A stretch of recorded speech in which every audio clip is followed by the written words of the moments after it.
Let me try that again. Hey, there we are. How is everybody this evening? Um, you can see we've come indoors. We're here at where's the best? Should we have the jackalope be part of tonight's meeting? Oh, why not? Um, maybe I could sit up a little taller. Boy, how did I do this before? Does anybody remember? I sat on a chair whilst we were visiting by the fire. So if I do this, you can see more of me and Humphrey Bogart. Let me turn the fire up a little too. Yeah, it was just too chilly to be outside tonight. Let's give this a little gas. Uh-oh. Seems to have gone out. You know what? I'm going to turn it off. I must have turned it the wrong way. All right, well, so much for fireside chat. We'll just fireplace side chat this evening, everybody. I don't know what that is. There must have been a little cobweb on the screen. Yeah, tonight we're taking a stroll down memory lane. Several of you know my brother and I have been preparing for our parents' estate sale. And I'll tell you, there's nothing like going back a few decades across your life, finding different things that were important to you at different times, and making you realize in some respects how far you've come, and in other respects how little you've changed over the years. One thing, I don't normally wear a hat in the house. I did put this on because I toyed with the idea of us sitting outside tonight, but I thought, I'm going to leave it on because it's really cool. This is a hat that was given to me, I don't know, several years ago, after the invention of LED lights. So not all that long ago, but some people wear what do you call those, headlights, on so that you don't have to be carrying a flashlight when you're outside. Well, this is a cap that actually has lights on it. I use it, I've taken it camping so that I can read in the tent. This time of year, I use it for a lot of evening yard work when I get home at 7:30 and it's dark, but I still gotta get some things done. So it's it's a handy thing to have. I think I know it was a gift. Let me get it turned off so we don't have light. I know this was a gift. The tag on the back says Eddie Bauer. I don't know if it's something they still make or not, but it has worn. I don't even think I've changed the batteries in it, and I would say I've had at least 10 years. So that was one cool thing that came home with me. Another, and this has nothing to do with nature. This does. You can use this when you're doing outside explorations when the light levels is low. This has nothing to do with nature, but I know that good natured people like to have a good laugh. This was a card that I made. That's my class picture from either first or second grade. Now, keep in mind, my brother was born in November, so very early on in my first grade year. And so he was either just a few months old on Mother's Day of the following year, or he would have been, a little over a year old if this was my second grade picture. Well, this was a card our teacher had us make, apparently for Mother's Day, and I do not remember this at all, but it's a flower. So there's a little nature connection there. And then inside, I wrote, Dear Mom, I imagine you're pretty tired. Love, Pam. Happy Mother's Day. So apparently my mom felt like it was worth keeping for 55 or so years. And I think I'm going to hang on to it for a little bit longer too. Another thing I came across, where did I put it? Here. This was a book that I actually found on the bookshelves at my folks' house. Some of the nights when I would go and stay to help out with my mom, I'd look for something to read. And this is a book. It's called We Took to the Woods by Louise Dickinson Rich. and it's really engaging. It's funny, and it describes the sort of life that I think I, and maybe you too, would be, you know, um, like being out in the outdoors, you might enjoy this approach to life. We Took to the Woods talks about Louise Dickinson, which she was at the time, and how she became Louise Dickinson Rich. She actually met her husband in a remote area of the North Maine woods. Kind of a chance encounter. She was on a little vacation with her girlfriends, and she ran into this cute guy out in the middle of nowhere, and they hit it off, and next thing you know, they're married. They lived very, very close to the land for several years. She had a son out there in the middle of nowhere, gave birth, and she and her husband, her son, and their dogs would kind of carve out a living doing odd jobs. They did a lot of portaging of paddlers that were coming through on the river that ran through their area. Well, she just I remember reading parts of this to my mom, and my mom grew up on a farm during the Depression. She could not wait to get out of that environment and get into a more civilized existence, which she did quite nicely when she moved up this way. But I read parts of this to her, and she would just shake her head like, oh, why would you want to cook over a fire when you could be in town and have a stove? And why would you use an outhouse if you could have a bathroom and things like that? But Louise approaches all those situations with a good dose of humor and a good dose of advice too, should you find yourself living in rough circumstances. The reason I bring this up might be something else for you local folks you might want to make a note of. The Batavia Public Library every year does a series of programs at lunchtime called Books Between Bites.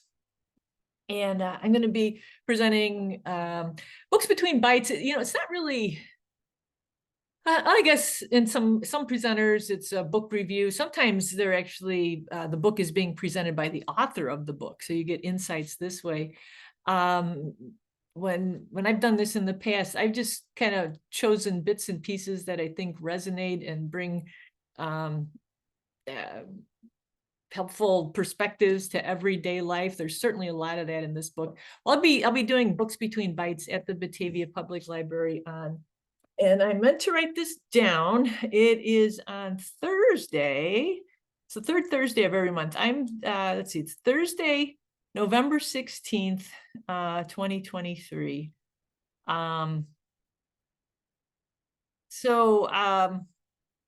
Yeah, if you're so inclined, it's a free program. In fact, you might want to mark down the third Thursday of every month. This program runs from September through, I think it's May. Yes. And it's a neat way to get out, learn something. It's a wonderful gift that the Batavia Public Library offers to the local community. Yeah, don't need to be a library member or anything. Check it out on their website. You can just look up Books Between Bites in Batavia, Illinois. Okay, there's a couple other things. I better get to this one before he escapes. Some of you read the weekly Good-Natured column that appears in the King County Chronicle and also online at King County Connects. This past week, I wrote a column that I repeat the topic every few years just because I find it kind of funny, but this year was a special year and I expanded on it a little bit. I wrote about, I guess I should call him our guest for tonight. I wrote about what ranks among my longest relationships on this great planet of ours. I wrote about what life is like with Arthur, the ornate box turtle. Now, Artie, you can see, he needs a little bit of a trim here. That's something we need to do as an owner, or I should say not an owner, but a caretaker of a grand animal like this. Now, this is a guy, oh, here's tech support puppy. After we got everything figured out. Like the poor puppy has a little bit of a fear of turtles. So Arthur, in case you didn't read the column, or if you did and you forgot, um, I bought him at a pet store in a mall, Fox Valley Mall in Aurora, on Columbus Day, Monday of 1978. And I think that year followed the same calendar numbers as this year. So I believe it was October 9th of 1978. This guy was in a box in the pet shop. I think it was a Noah's Ark pet shop that was there at Fox Valley Mall. And had I known today what I knew back then, this would have been a no deal. I probably would have made some phone calls and they had the pet store shut down. This was a wild caught turtle. Now he is, granted, he is a little more beat up today. Life here at Casa Artie, the furry roommates can be a little hazardous sometimes. He did, I don't know if puppy number 2 is down here. Yeah, she's sound asleep already. When I got my dog Kit a few years ago, she was not afraid of him, but she thought he was a chew toy. This chunk that's missing here and these scales that are growing back here are the result of Kit taking her turn at a couple of chomps. But I tell you, today, this guy is just as feisty and strong as he was when I brought him home from the pet store. I did look through that box of wild caught box turtles, and I did try to pick one that seemed fairly lively. There were a couple that were moving around. I'm going to see, I don't know if the lighting is going to be good enough here for you to see his bright red eyes. Does that show up? You can kind of see. Let me turn them around here. So in box turtles, that saying, from across the room, our eyes met. Well, from the top of the box looking down, our eyes met. And he, was stomping over the other turtles. I picked him up. I said, okay, this is the one for me. I didn't even know at the time how you tell a male box turtle from a female box turtle. But I learned certainly afterward that those bright red eyes are a clue. It only works with box turtles, North American box turtles, but when those eyes are red, that means it's a male. My good friend actually, we're still good friends today. My friend Karen, I ran into her in the mall that day, and she suggested I give him the name Karen after her. I had to break the news to her the next day that he was actually a boy. So she said, okay, that can be his middle name. So we picked Arthur for his first name because that happened to be the name of our history teacher, Mr. Arthur Woodward. So anyway, he has been like this all along through thick and thin. He went to college with me. He's never been in a cage of any sort. When I lived at home with my folks, he lived in my room. When I had my condo in Evanston, he had the run of the place there. He's had the run of the place here at Casa Artie, although with the acquisition of furry roommates that thought he was a chew toy, I did designate a room for him. But when I'm home, I have that door open and he can come out and stomp around any way he wants. Turtles are not for everybody. I know, we like to think of or we hate to think of a time when the pets that we love dearly go away, and to have a pet that lives 45 years might seem like the most wonderful thing in the world, and it really is. I am ridiculously attached to this little guy, but it takes some accommodating from time to time. And I was at Petco last Friday evening, and there was a family in there.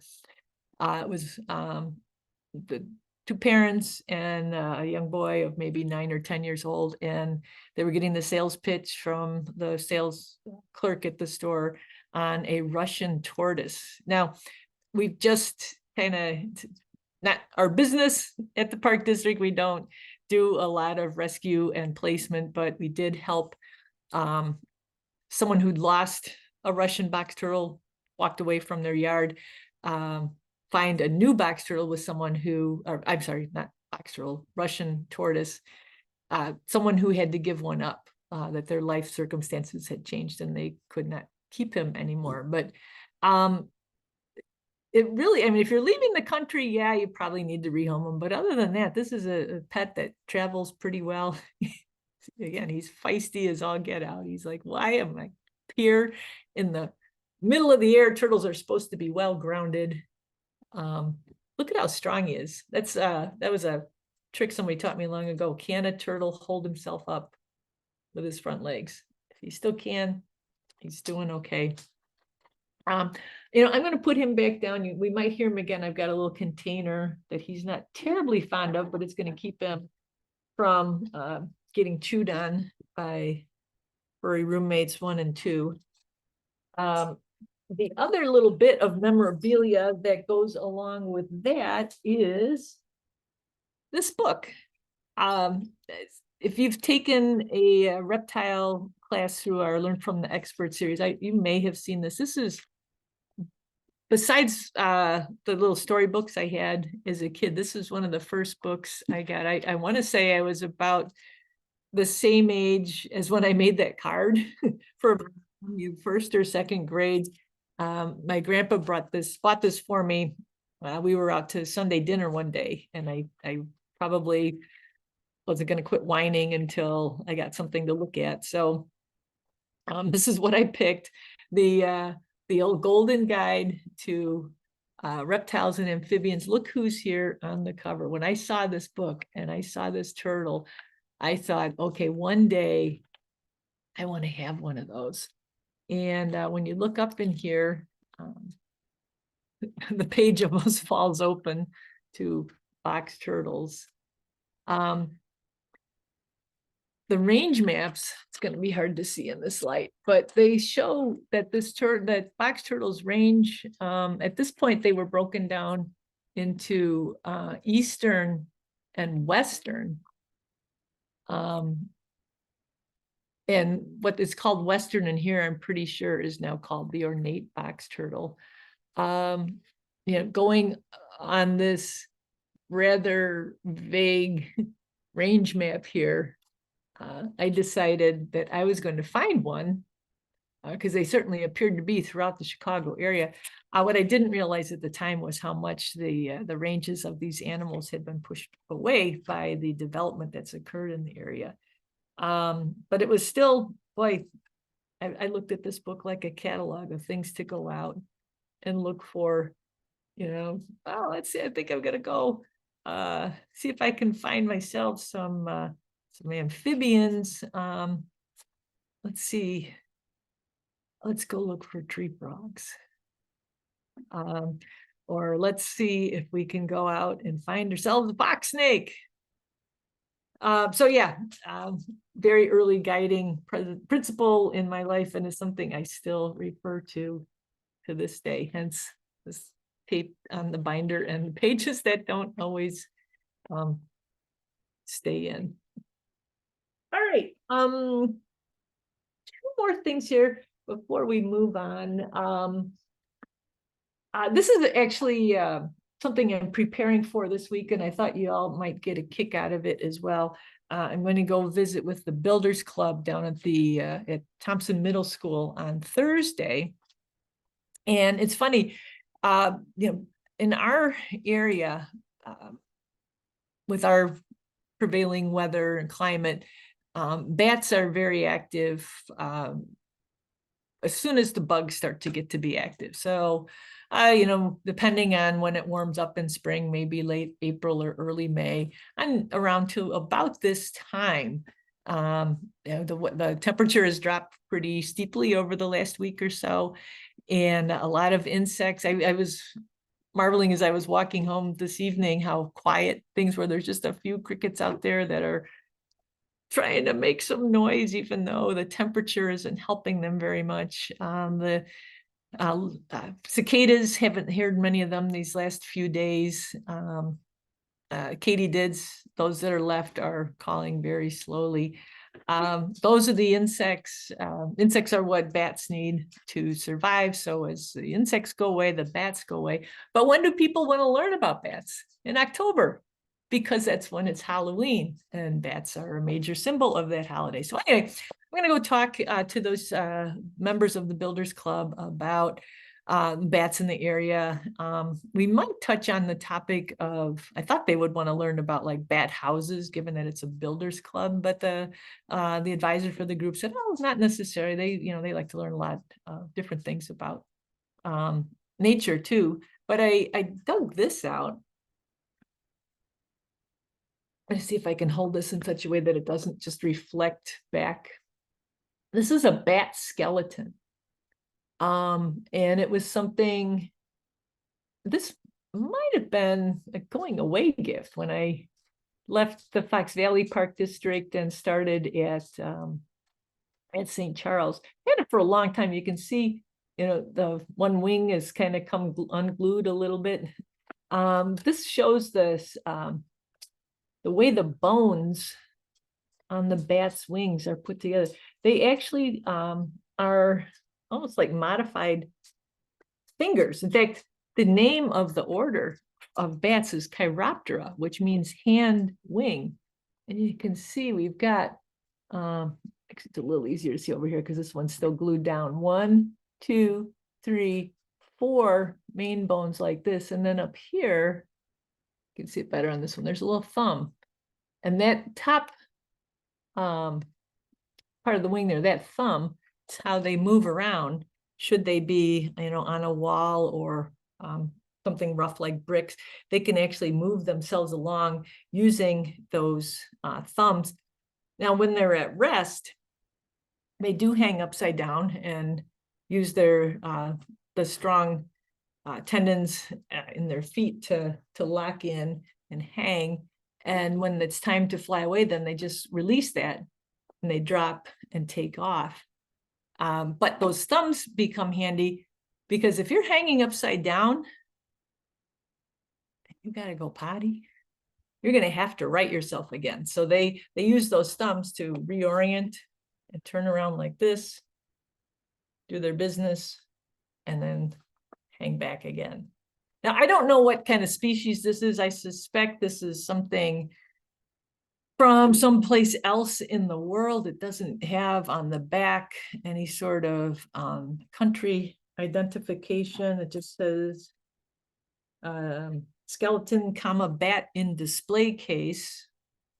But I did also come across a storage container that, if memory serves, has collection. Yes, it does. Okay, so these have been donated over time too.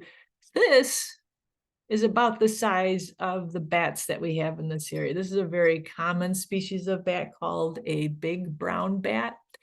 And we have big brown bats and little brown bats in this area. And the big browns are bigger than the little browns. They're not even in the same genus. They are significantly different enough that they belong to different groups like that. But you can see here, this wing tissue is very thin, very delicate. It's very similar to the skin that we have on our eyelids. These wings are bent down in flight. They'll come out a little bit farther. The wing spread on a big brown bat is close to a foot. See, we have another one in here. I wanted to show you the other. Yeah, here we go. So the other thing people always get worried about with bats is, are they going to bite me? And it's true, you should not pick up a bat with your bare hands, even if it, and the vast majority of bats do not carry rabies, but whether it's sick or not, you don't want to get bit by a wild animal, especially one that has choppers like this. Now let's see, the camera Can I get it to focus better? Is coming in closer, making it better, or is going away? What to my eye is looking kind of like a white mustache. Those are actually the canine teeth on the top and the bottom. See, serve better. Maybe if I move it over here. Here, yeah, that's pretty good.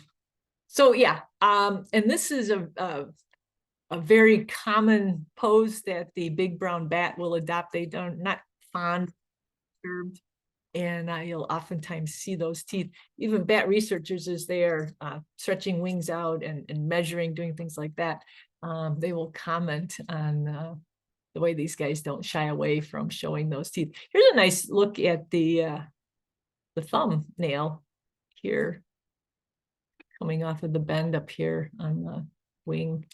You can see this one pretty good too. So yeah, bats. So right now, our bats, with the drop in insect activities, our bats are also dropping their activity. These are, this as a group, they are one of our animals that we call a true hibernator, which means they don't go just occasional torpor, like say chipmunks. You know, we don't see chipmunks all winter long, but they are not in deep hibernation all winter long. They actually store up food for the winter. They stay underneath the ground. They rouse from time to time. They do let their body temperature drop, but they do become mildly active from time to time. They'll get up, have something to eat, go to the bathroom, whatever. Bats, though, they have a pretty tight energy diet that they need to keep themselves on. If they move around too much, that fat that they've stored up by eating insects all summer, they burn through it too quickly. They're not going to survive the winter.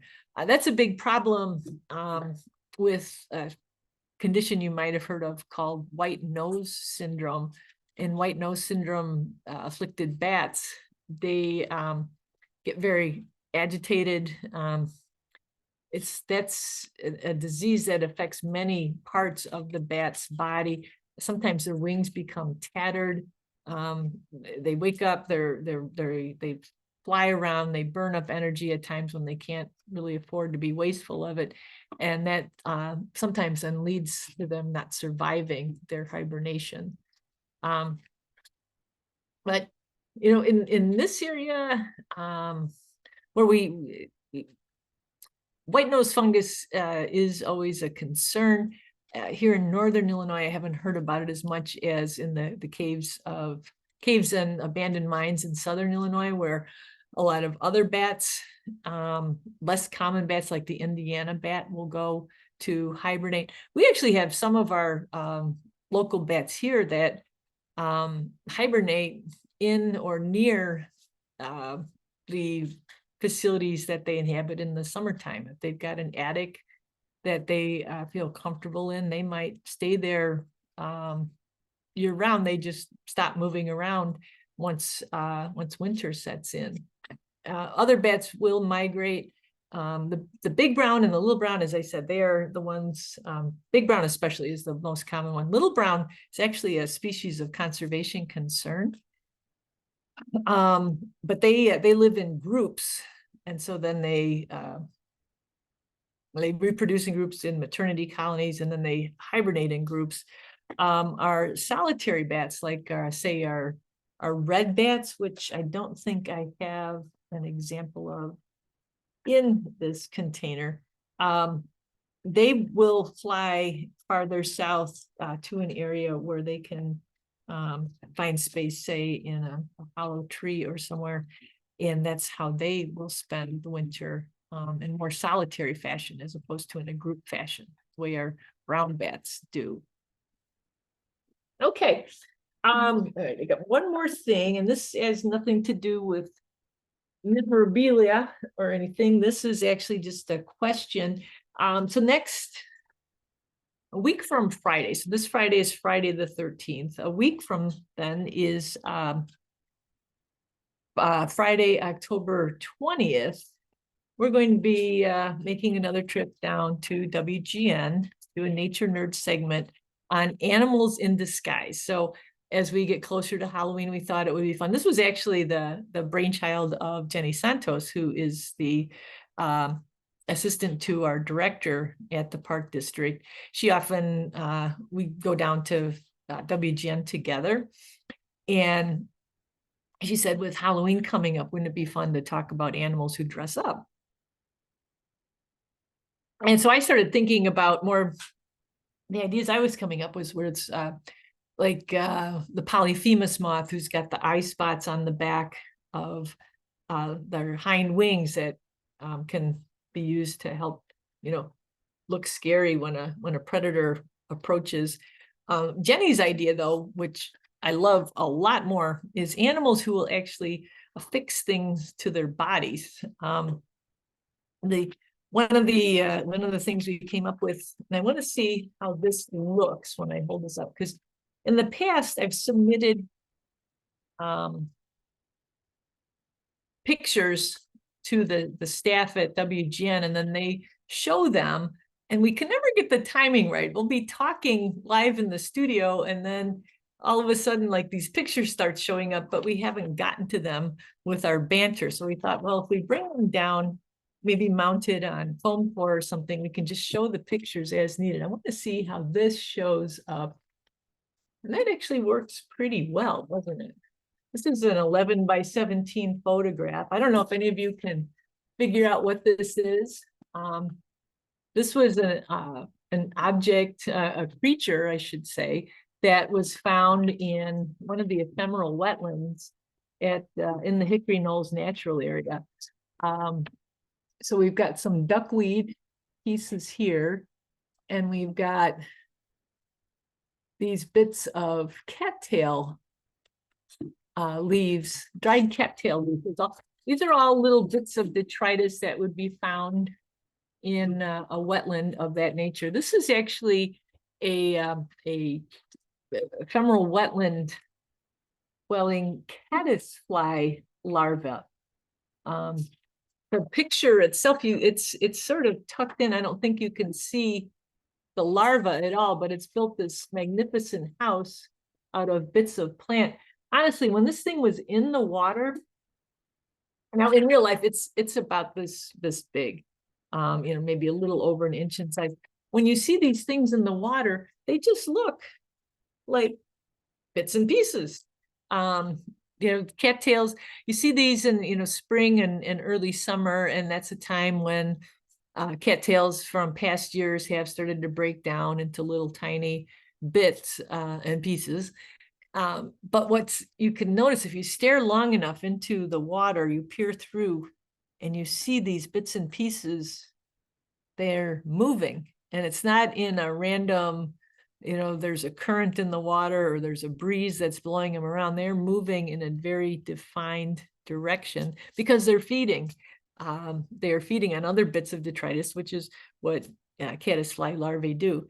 So yeah, I'd appreciate your feedback on that. If that was now, granted, this is just a test on a piece of copy paper. This would be mounted on a stiffer board, but I think that'll work okay on camera. This way we can control a little bit better the topics. Boy, you go down there to the studio, and then we're with these professionals who've been on air for at 9 o'clock hour in the morning. The show has been on since 4 a.m. So they're getting a little punchy, and really anything goes. But I think we're going to try this as opposed to having the pictures flash on the screen themselves. So again, if you've got any other feedback on that, I'd love to hear it either in a chat or you can shoot me an email, let me know personally. I think that's about it for the memorabilia. I'm pausing here because, hold on just a second, I'll be right back.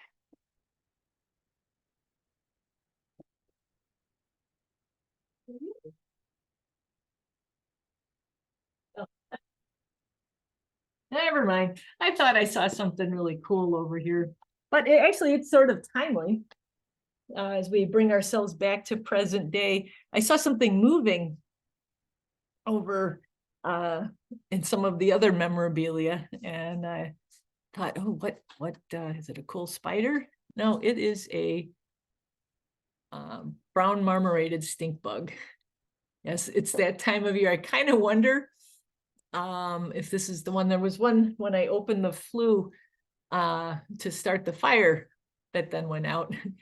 I saw it pushing around in the ashes, and I wonder if it made its way across the room. I don't know if any of you have experienced these guys coming in. I've been pretty lucky here, having replaced the windows.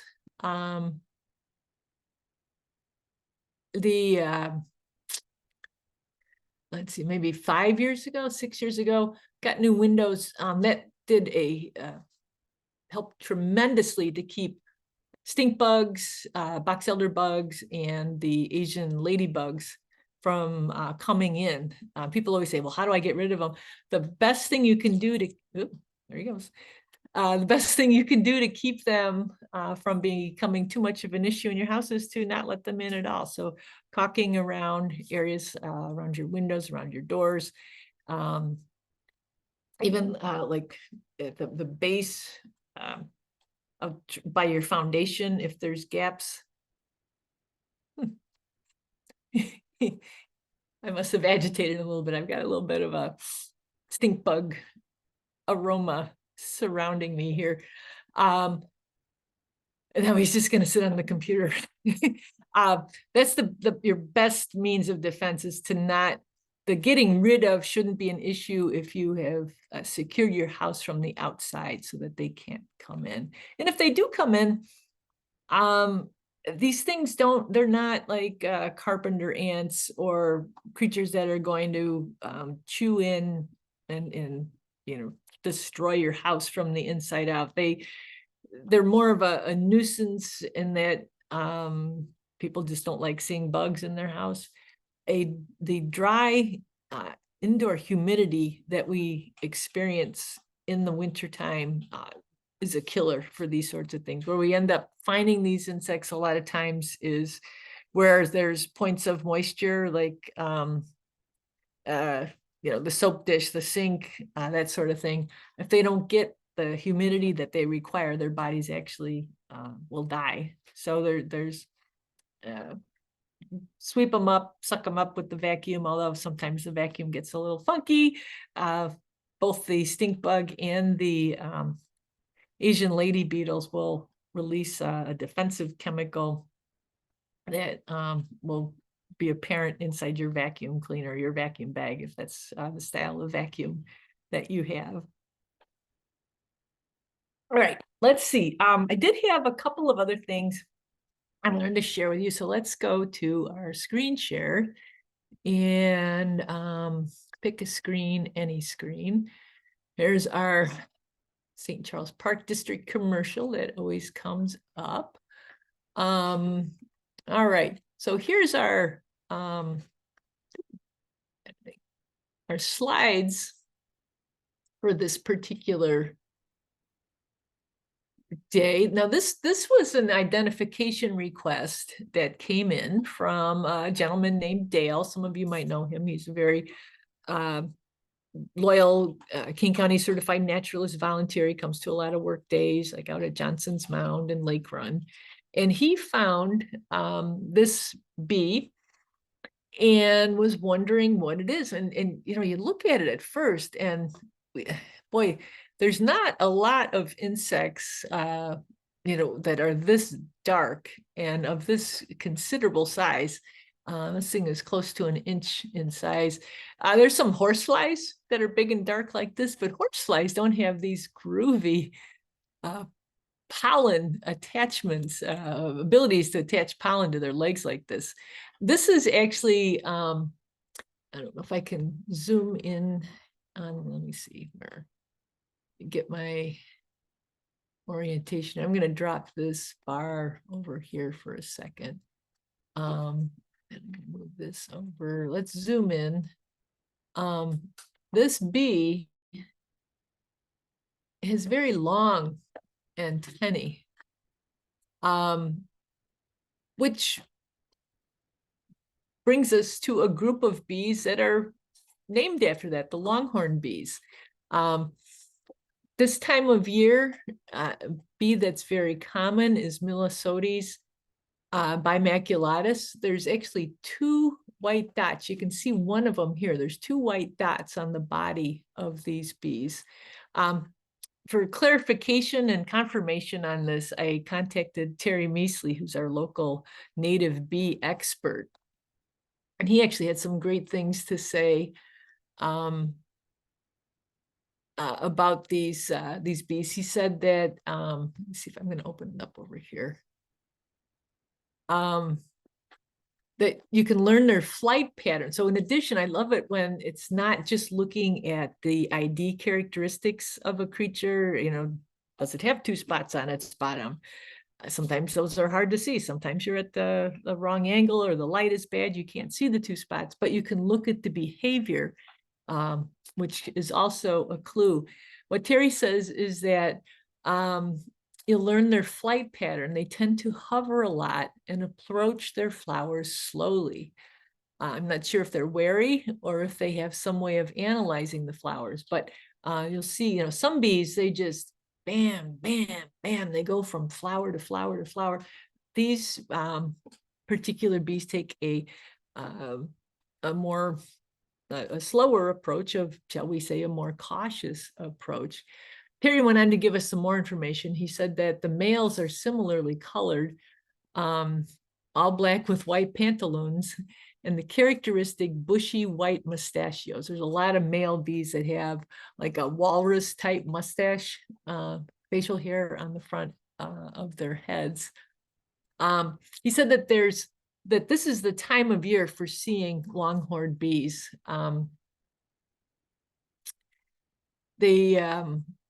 He said that, so this is Melisodes bimaculatus, and bi is 2, maculatus is spots, so the 2-spotted longhorn bee. There's another one he mentioned in his response. He said Melisodes trinotus. So I looked that one up, and it looks like this.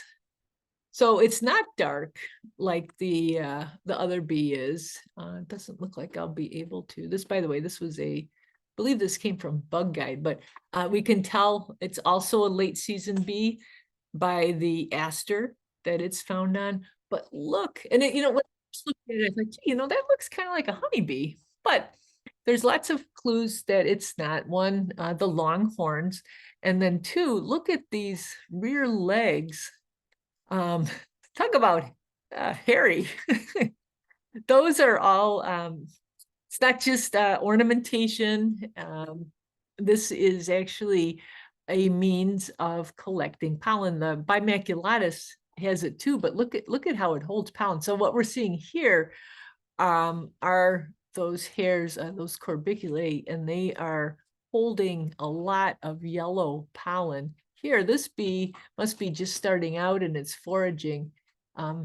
Not a ton of pollen attached yet, but there's certainly means for that pollen to affix itself all over those rear legs. Really cool. Now, just for comparison, if I did this right, yep, there we go. So here's a honeybee, also on an aster. And honeybees, you know, they are collecting food that they will use year round. Our other bees are not active in the winter. Honeybees, that's the whole reason they store honey, is so that they have a source of food when it's too cold to go outside and forage. They got to keep their queen warm. They have a year-round pattern of activity. They don't go into a dormancy. They just feed and use their bodies to keep their hive warm and keep their queen warm. So they're still out there gathering what they can while they still can. Look at all the pollen. So normally they will be storing their pollen on their legs as well. They don't have quite the heavy layer of hairs that we saw on that other bee. But then look at the other places that pollen just sort of gathers. I don't know if that's electrostatic that causes it to stick like that, but um, when you look at details like that, like the hairs on the legs, the shape of the head and the eyes, the length of the antenna, then you can start to see the differences between these very, turns out, different species. Pretty cool, huh? Same flowers, different bees. I just had one other thing, and it was something that Terry mentioned, even though our bee conversations were pretty focused on what's happening in that part of our natural world. Terry did also say that when he was out in his yard, he heard the distinctive twitters of the junco. So the juncos are returning. I have not yet seen or heard one. I don't know if any of you have. I'd be curious if you have to let us know. But I remember a long time ago, a birder had told me that even though we look at these birds as snowbirds, they generally start arriving in October. In fact, that person gave me the date of October 8th. He said, usually as we get into the second week of October, that's when we start seeing juncos. And right on time, some of them, I think Terry told me about this on October like 5th or 6th. So, pretty close to that second week. This happens to be a male, dark-eyed junco. Females, I don't know if the females have come down yet, but a lot of times the sexes will move at different times. But this is a bird. It's funny, everybody's always anxious for the first signs of spring. A lot of people still identify with the robin. I know a lot of us tend to look for birds like the red-winged blackbird as a true sign of winter ending and spring starting. But there's not a lot of people that are running around looking for signs that are winter is starting. So these, especially when they're coming in at times when it's not snowing yet, it's not brutally cold. The temperatures have dropped some, but it's we're not having ice storms or blizzard warnings or anything like that, but they are showing up as part of an annual cycle. We've got some other birds that we can start looking for now as birds continue to migrate through heading south. We are seeing the arrival of those birds that are going to be spending the winter with us. Another one to keep your eyes open for is the American tree sparrow, our white-throated sparrow, and white-headed, white-headed, you can tell I'm getting tired, white-crowned sparrow. These birds are going to come in and be spending several months with us, November, December, January, February, March, sometimes into April, before they start to take off and go back to their northern breeding grounds. Now, I was just looking here. It doesn't look like I have it pulled up, but you may have seen we had a lot of migration movement. I'm going to switch over here. I'm going to open up another tab, and we're going to go to a site that we've visited before, birdcast.info, which is our migration forecasting. And this is it's a multi-agency or multi-institution effort.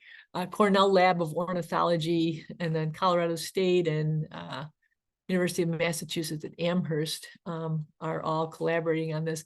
This is a forecast that uses weather technology to predict bird movements. Now, we had a huge amount of birds. People were telling me every day last week, oh my gosh, I'm seeing warblers in my yard. I never see warblers in my yard. Our weather patterns changed rather quickly last week, and we had some very, very warm weather, and then it got pretty chilly. In fact, I saw somebody had said that the temperatures went from 90 to 55, like they just seen a state trooper. It cooled down pretty fast, and that did have a dramatic effect on the birds. Some of it was not so great. I'm going to see if I can pull up did you hear about all the birds that crashed into, I believe it was McCormick Place? Once again, highlighting the hazards of having lights on at night or having windows that are not bird safe. I believe these pictures were shared on King County Audubon's webpage. I can just get it to pull up. 1,000, I believe it was close to 1,000 birds crashed into, nope.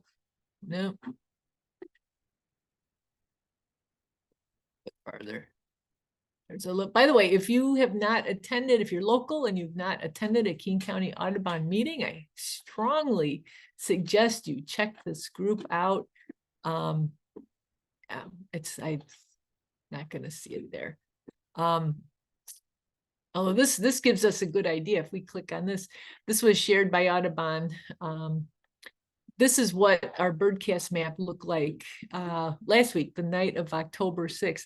Lighter colors indicate higher numbers of bird movement.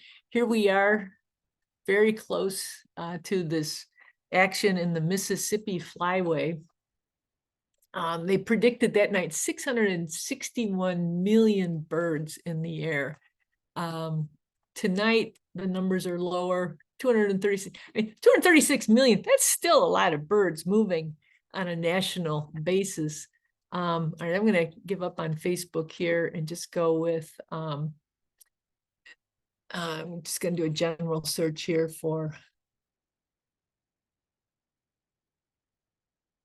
because the images were really quite stunning or horrifying.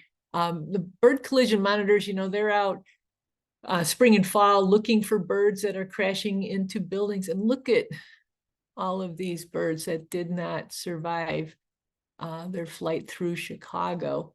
You can read more about it. There's lots of stories. I know WTTW was covering it, but it really shines, I don't mean this as a pun, but it shines a light on the problem of lights at night and how birds can't interpret what's in front of them. Let me see if I can pull that one up. It's a birder's joy turns to shock. So, we're seeing all these species coming through, and then we see the destruction of what happens when large glass windows get in their way, and Artie's making an escape, and these birds did not survive. Now, this is a lot of birds to die at once.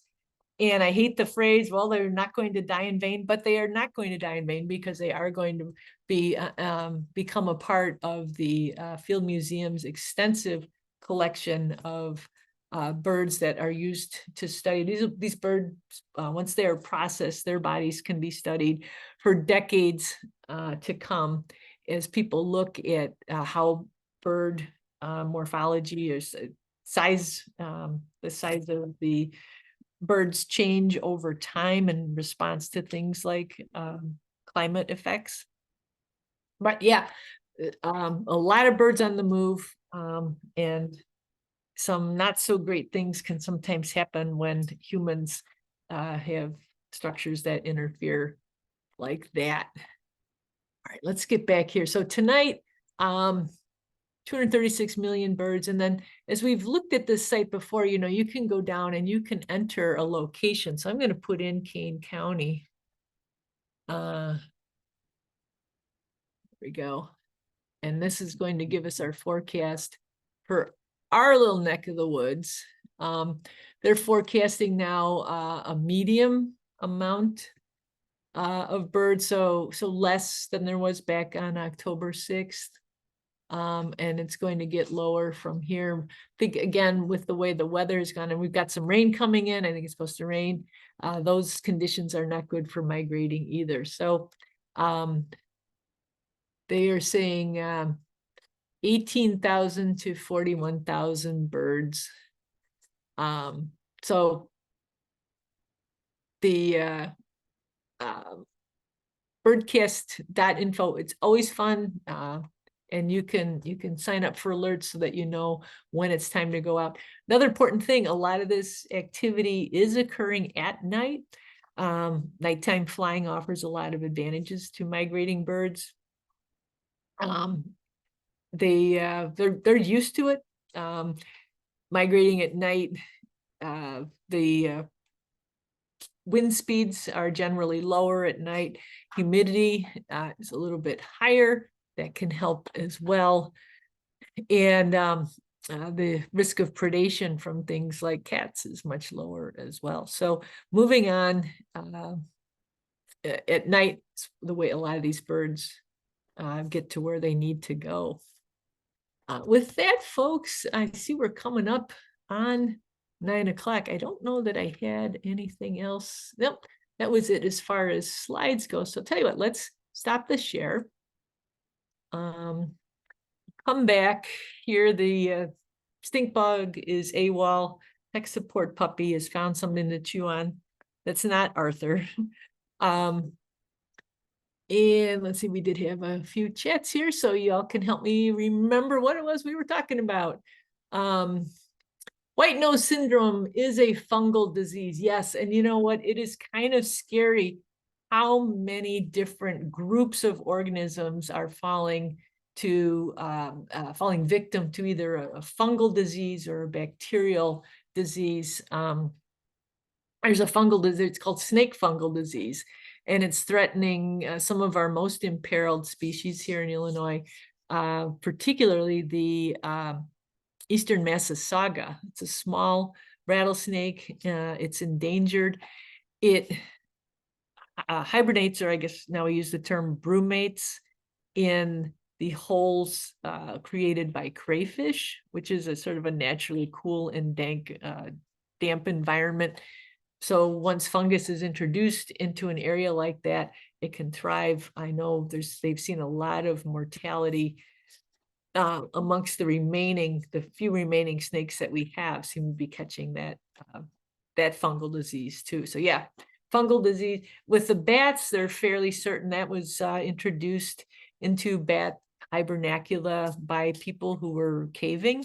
They brought in the spores of that fungus. It occurred on the East Coast, but the disease has moved its way west, and it is threatening a lot of bats that hibernate in caves to this day. Oh, that's a good idea, Jim. Diane, I have a non-detritus covered caddisfly too. I think that's a real good idea. You know, caddisfly, their larvae look, in fact, they've been described as the aquatic version of our terrestrial moth caterpillars. So you've got the green caterpillars that turn into butterflies or moths on land, and the green caddisfly larvae, when they metamorphose through a very similar process, they fly away. Big difference is that, well, they're in the water, for one thing, and two, their wings as adults are covered with hairs, as opposed to the scales that we see on the butterflies and the moths. But yeah, I will check into that, because that would be cool. We could have that on the other side of the foam core. So I'll make a note of that. Thank you very much for that feedback. And let's see. Okay, so that's good. Discovered a small brown bat hanging upside down from a red sumac while leading a group of kids on a hike. Oh, that is cool. And I wonder, so Laura, if you saw one bat hanging by itself, so that's a really common behavior of a bat, of the red bat. In this area, we have the eastern red bat, and that's how they, so where's my Tupperware bats here? These colonial bats, you know, they group together in the attics and up the, you know, the roof, towards the roof line of a barn, and they group together, and there'll be like, you know, just a whole bunch of them hanging together on their wings won't be spread out. So we'll pretend like he's, but you see a whole bunch of them together. The solitary bats, which the red bat is one, and they're not red like Lucille Ball red. They're brownish red, like kind of a fox color of red. And they'll hang by 1 foot. And that allows them to kind of spin and dangle in the wind, much the same way a dried leaf will do. So it's a really excellent way of camouflage in plain sight. So I wonder if that's what you saw, Laura, and if you are, you're really lucky, because that's on my nature bucket list of things that I want to see someday. I got to make sure I put this lid back on so that furry roommates don't decide to eat another artifact. All right. Wallace, I have one bat still tucked in between the joist and the downstairs barn. Will it migrate? Pretty sure there were others that have left.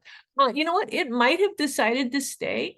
Or it might be waiting until things warm up a little bit again to take off. I was talking with our friend Cindy, who has the barn up in Sleepy Hollow. She does bat counts spring and fall to see how her little colony of big brown bats is faring, how many pups they're raising every year. And she said she's not sure if they leave or not. She doesn't really ever see them leave.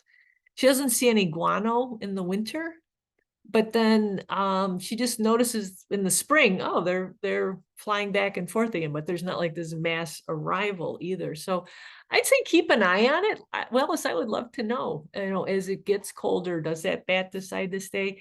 Even animals, if we go back to birds, there's birds, a lot of the species will migrate, but there will be those individuals that opt not to make the trip. Migration is hazardous in a lot of ways, and if they can stick it out here, they will. Maybe that's a bat that's going to try and stick it out here. So yeah, keep an eye on it and let me know if it continues, if it does opt to stay here for the winter. Be fun to introduce the caddisfly. Well, actually, so that's funny you say that, Diane. We actually are working on some costumes. One of the other creatures we're going to talk about is the larva of the tortoise beetle, and it's a little beetle. The larvae feed on bindweed, which is actually can be helpful. Bindweed is a plant that we're constantly pulling. It's binding onto other plants that we wish it wouldn't. And as they grow, they shed their skin, but they retain, there's 2 forks at the back of their body. And so the shed skin just kind of crumples up and stays there. They also collect their own frass. And I call it a poop parasol, this pile of, collection of yucky things builds up on top of the back of the tortoise beetle. So Jenny Santos, I just dropped the umbrella off at her office this afternoon. She's going to build a tortoise beetle poop parasol that we're going to use to illustrate how they disguise themselves and avoid getting eaten. So we'll have to see what else we can get to with that as well. Maybe, I know there's some activities where people will, you can make a caddisfly case, I think with like a paper towel roll or toilet paper tube that you roll and you attach bits of detritus to too. So yeah, I'll suggest that to her as well. See if we can get some visuals like that going as well. Thanks, Diane. Oh, spittlebug, that would be good too. Oh, and gall. You could use bubble wrap. Oh, okay. You know what? Sometimes I lose track of these, so I'm gonna write that down. Those are great suggestions. I will pass those along. That would be really fun with if you've got those the WGN crew and the word spittle, they could run in all kinds of directions with that. I love that idea. And yes, the assassin bug. So it's funny you say that, Diane. Jenny had found an article in, I think it was National Geographic. She sent me the link, and they mentioned that assassin bugs will, attach, I think they said ants to their bodies. And I said, I haven't really seen that around here. Let's skip that one and I think I jumped on Caddisfly because I have Caddisfly earrings that I was excited about. But well, I'll check that out again, because that might be worth exploring as well. Yeah, you guys always have the best ideas. I really appreciate it. But gosh, we have gone way over. I know we started a little bit late, but it is far into bedtime territory now at 9:10. Plus, tech support puppy has joined us. Come here, buddy. Well, he is saying it's time to let the non-furry roommate run free again. I'll take him back up to his room. Everyone, thank you so very much for your time tonight. From here at the heart of Casa Auto, along with Artie, tech support puppy, and me. We'll look forward to seeing you again next week. All right. Have a good natured rest of your week, and I'll see you again soon. Thanks, Pam. Thanks, Pam. Thank you, Pam. Thanks, Pam. Good.